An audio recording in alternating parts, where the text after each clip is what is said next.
కొంచెం తప్పుతుంది. అంటే ఇప్పుడు ఏమంటున్నారంటే పుష్ప 2 అంటే అల్లు అర్జున్ ఫ్యాన్స్ మాత్రమే.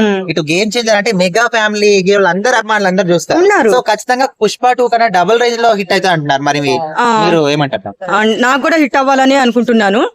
ఎందుకంటే ఇంకా నేను కోరుకునేది ప్రతి ఒక్కటి అదే కోరుకుంటా. ప్రతి ఒక్క హీరో గురించి హిట్ అవ్వాలనే కోరుకుంటాను. ఎందుకంటే మొత్తం వాళ్ళందరూ ఒకటే ఫ్యామిలీలో మూవీస్ ఆడితే వాళ్ళకే హ్యాపీ ఉంటది కదా.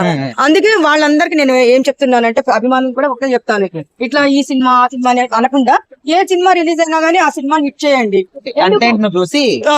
హిట్ చేయాలని అనుకుంటున్నా. పుష్ప 2 గురించి చాలా గొడవలు జరిగినాయి. రిలీజ్ కాకముందే స్టార్ట్ అయినాయి గొడవలు. అయితే కాకపోతే ఇప్పుడు ఇప్పుడు చూసారు, మేము కూడా వెళ్ళి మూవీ చూసాము. అబ్బా మామూలుగా ఎంజాయ్ చేయలేదు. పుష్ప 2 కి బెనిఫిట్ షోలు వేసారు, వాటి వల్లనే అంత పెద్ద ఇష్యూ అయింది. అవునవును. ఇప్పుడు బెనిఫిట్ షోలు క్యాన్సిల్ చేశారు. సో ఇప్పుడు అవి క్యాన్సిల్ చేయడం వల్ల గేమ్ చేంజర్ ఒక మైనస్ అనుకోవచ్చు కదా. అవును, అది 100% మైనస్. ఎందుకంటే ఇప్పుడు ఆ షో వేయడానికి కూడా ఇంకా వెయ్యరు నాకు తెలిసి. ఆ బాబు కూడా హాస్పిటల్లో ఉన్నాడు. దాని వల్ల అయితే అదొకటి 100% చెప్పగలను. టికెట్ రేట్స్ కూడా పుష్ప రేంజ్ లో ఉండొచ్చు అంటారా? టికెట్ రేట్స్ కూడా పెరగొచ్చు అంటారా?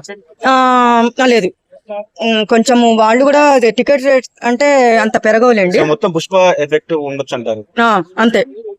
అయితే ఇంకా ఏంటంటే నేనేం చెప్తున్నానంటే అభిమానులకి వాళ్ళ అభిమానులు వీళ్ళ అభిమానులు ఎవరు మేము చూడము మూవీ అల్లు అర్జున్ అని చెప్పిన వాళ్ళు పోయి చూసారు, పోతూనే ఉన్నారు, చూస్తూనే ఉన్నారు, మళ్ళీ ఇక్కడికి వచ్చి చెప్తానే ఉన్నారు అబ్బా ఏముంది మూవీ అని చెప్పేసి. మొత్తానికి రామ్ చరణ్ గురించి ఆయన వ్యక్తిగతంగా ఏం చెప్తారు? సినిమా పరంగా కాకుండా వ్యక్తిగతంగా. ఆయన రామ్ చరణ్ వ్యక్తిగతంగా అంటే చాలా మంచి వ్యక్తి. ఆయన సూపర్ మనిషి కూడా, చాలా కూలు. నేను ఎప్పుడు చూసినా గానీ టీవీలో కనిపిస్తుంటారు, ఎక్కువ మాట్లాడారు, చాలా నైస్ పర్సన్ ఆయన రామ్ చరణ్ గారు. అయితే ఆయన నేను కూడా దేవుడిని ఒకటే కోరుకుంటున్నాను, సంక్రాంతి మేము కూడా చూడాలని కోరుకుంటున్నాము.